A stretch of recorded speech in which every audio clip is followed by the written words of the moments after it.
bata! Huwag matigas ang ulo!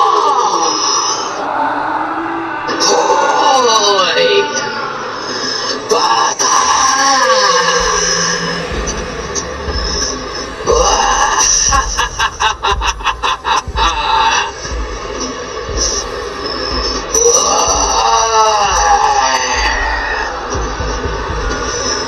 Batang ayaw pang matulog.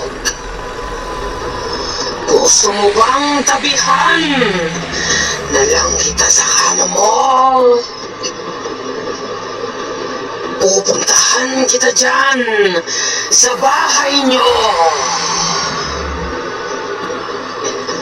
Galit ako sa mga batang mahilig magpuyat. Kapag hindi ka pa rin natulog, ay pupuntahan na talaga kita. Babantayan kita hanggang sa makatulog ka, bata. Gusto mo ng ganon? Sumagot ka. Kapag nalaman ko na hindi ka pa rin natutulog, ay pupunta na talaga ako dyan.